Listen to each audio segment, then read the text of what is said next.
If you enjoy this video, please like and subscribe. The Schoolhouse blizzard, also known as the Schoolchildren's blizzard, School Children's blizzard, or Children's blizzard, hit the U.S. Great Plains on January 12, 1888. With an estimated 235 deaths, it is the world's 10th deadliest winter storm on record. The blizzard came unexpectedly on a relatively warm day, and many people were caught unaware, including children in one-room schoolhouses. The weather prediction for the day was issued by the Weather Bureau, which at the time was managed by Brigadier General Adolphus Greely. The indications officer, forecaster, Lieutenant Thomas Mayhew Woodruff in St. Paul, Minnesota, said, "A cold wave is indicated for Dakota and Nebraska tonight and tomorrow. The snow will drift heavily today and tomorrow in Dakota, Nebraska, Minnesota, and Wisconsin." On January 11, a strengthening surface low dropped south-southeastward out of Alberta, Canada, into central Montana and then into northeastern Colorado by the morning of January 12. The temperatures in advance of the low increased some 20 to 40 degrees in the Central Plains. For example, Omaha, Nebraska recorded a temperature of -6 degrees Fahrenheit -21 degrees Celsius at 7 a.m. on January 11, while the temperature had increased to 28 degrees Fahrenheit -2 degrees Celsius by 7 a.m. on January 12. The strong surface low rapidly moved into southeastern Nebraska by 3 p.m. on January 12 and finally into southwestern Wisconsin by 11 p.m. that same day. On January 11, the massive cold air mass that had formed around January 8 around Medicine Hat, Alberta, and Qu'Appelle, Saskatchewan, had reached a spread of over 780 miles, 1,255 kilometers. The blizzard was precipitated by the collision of an immense Arctic cold front with warm moisture-laden air from the Gulf of Mexico. Within a few hours, the advancing cold front caused a temperature drop from a few degrees above freezing to -20 degrees Fahrenheit, -29 degrees Celsius, -40 degrees F, -40 degrees Celsius, in some places. This wave of cold was accompanied by high winds and heavy snow.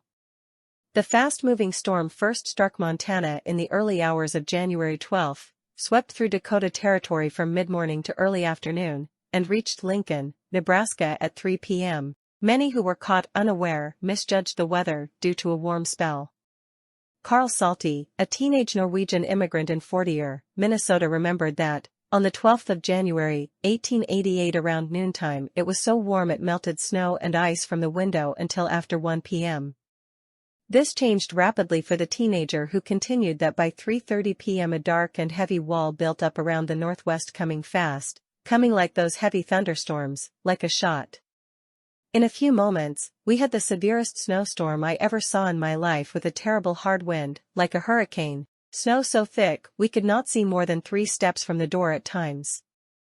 The Boston Daily Advertiser reported under the headline "Midnight at Noon" that at Fargo, mercury 47 degrees below zero and a hurricane blowing. At Nichey, Dak, the thermometer is 58 degrees below zero. What made the storm so deadly was the timing, during work and school hours, the suddenness of the storm, and the brief spell of warmer weather that preceded it.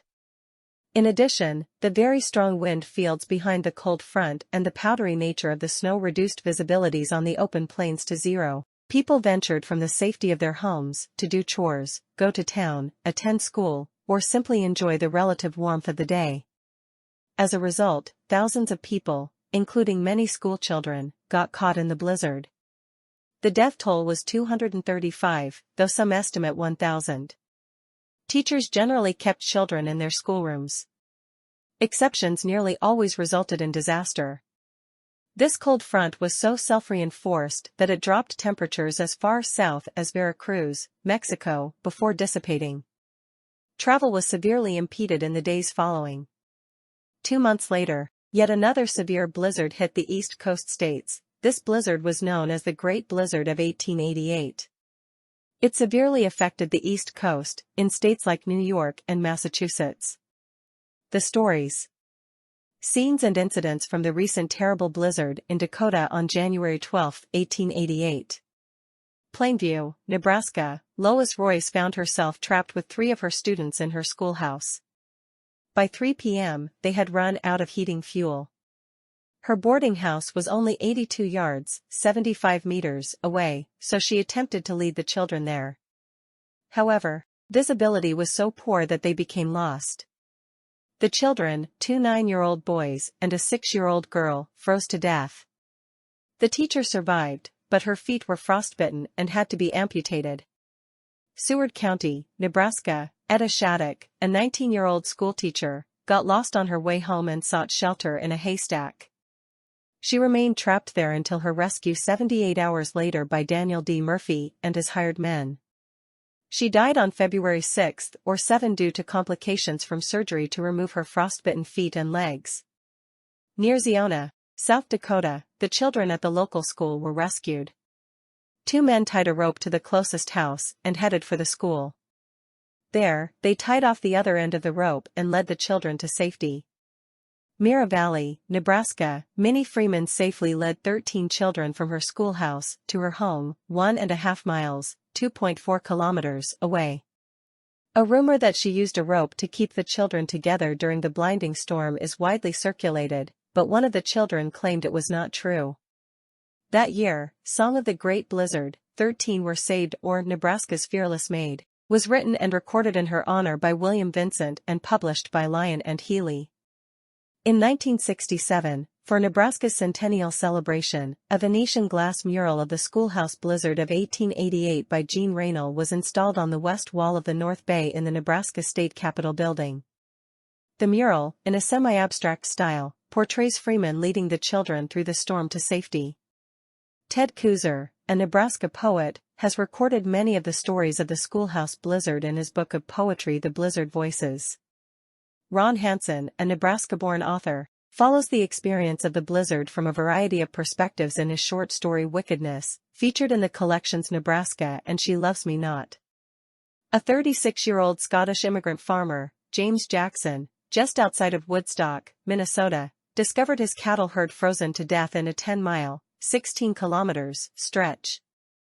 Newspaperman Charles Morse, founder of the Lake Benton News, recounted, "My sleeping quarters were on the second floor leading off a hallway at the head of the stairs. On arriving home I found the wind had forced open the door and the stairway was packed with snow, and when I reached my room I found my bed covered with several inches of snow which had filtered over the threshold and through my keyhole." Pioneers William and Kate Campen, who lived in a small sod house in Marion, South Dakota Territory, were caught ill-prepared for the blizzard. They ran out of coal for their fire, so William was forced to leave for the town of Parker, South Dakota, some 23 miles, 37 kilometers, away to buy more coal and supplies. He took 2 of his horses with him. While William was gone, 19-year-old Kate gave birth alone to their first son, Henry Royal Campen, on January 8. While William was in town, the blizzard hit. Several of William's friends tried to persuade him to stay in town, but he knew he had to get back home to Kate, not knowing she had given birth. The storm raged on as he tried to make his way back home. He stayed with his horses, but eventually, both of them died because the wind was so strong that both the horses suffocated.